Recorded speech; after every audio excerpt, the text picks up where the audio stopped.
Hello, it's a very wet and miserable Saturday, but the good news is that I've just had this month's delivery from Stamford Beers Direct. This is this month's crop. I'm a bit of a craft beer snob. I get subscriptions from several different breweries. I get a lot of, I'd like to think, fairly unique beers. This is my dedicated beer fridge. It's pretty well stocked and there's lots of beers that I love in there, and I love trying different breweries and different beers and pushing my boundaries on taste and just enjoying trying different ones. So to give you an idea of what you'll get if you subscribe to Stamford Beers Direct, let's have a look at this month's.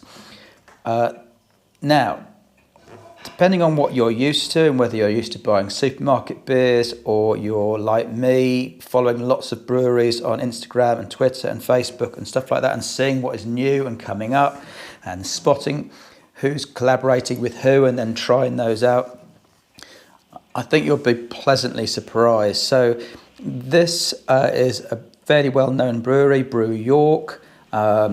So, you know, you'll pick up theirs in supermarkets and other places, but it's top quality.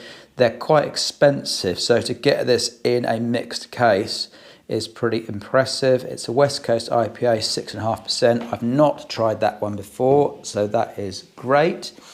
These are the only two that have come from the same brewery, and it is a brewery that I've had before. This is Howling Hops, but it's quite niche.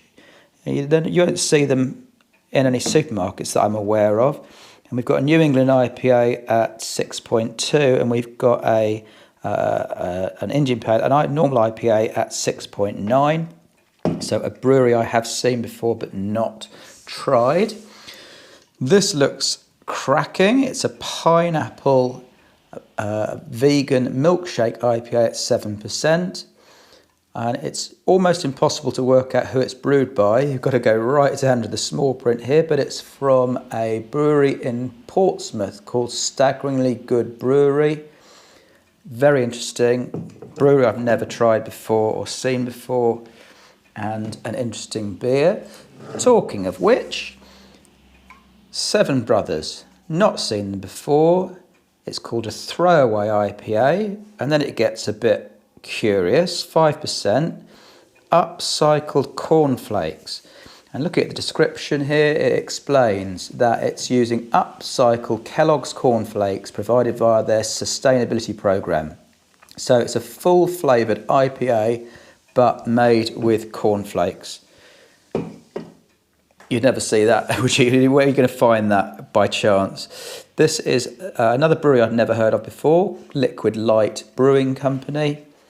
And it's a 4.8% vegan-friendly New England Pale Ale.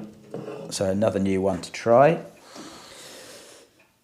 This I recognise, but it may just be off of Stamford Beers Direct website that I've seen it. I'm not sure. I've definitely seen it before. I don't think I've tried it before, but it's 5.9% and it's unfined, unfiltered.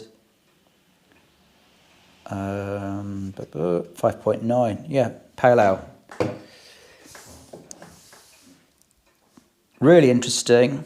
Toasted marshmallow stout, and it's by Yorkshire Dales Brewing Company, and for that sort of stout it comes in at a rather light 4.5.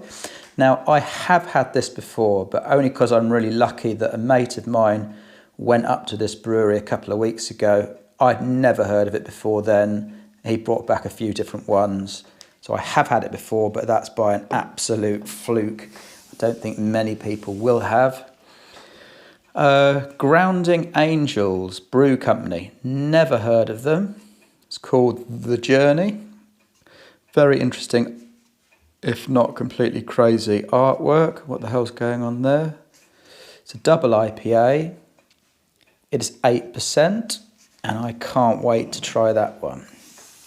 Down to the last three. This looks like it's by Mondo. never heard of it. It's a fruited go, so it's got a little bit of a sour, 4.7%. We've got you as a fruited goes brewed in support of hospitality action.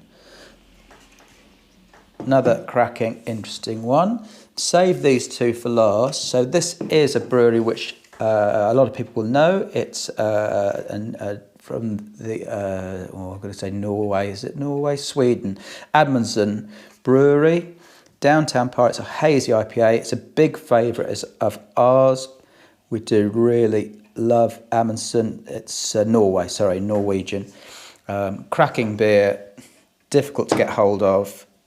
Fantastic. And this is a collab between Vocation, a brewery that you probably have heard of. Excellent. I've never had a beer from Vocation I didn't like, and this, they've done a collaboration with them and Amundsen, and it's an Imperial Frappe. Coffee, chocolate and salted caramel, and it is 12%. So that, I'm going to have that on a special occasion all to myself one night. So I have quite a few different subscriptions. I think that is outstanding quality, both in terms of the range and the uniqueness of it. So I thoroughly recommend you Google Stamford Beers Direct and give them a go. Cheers, bye.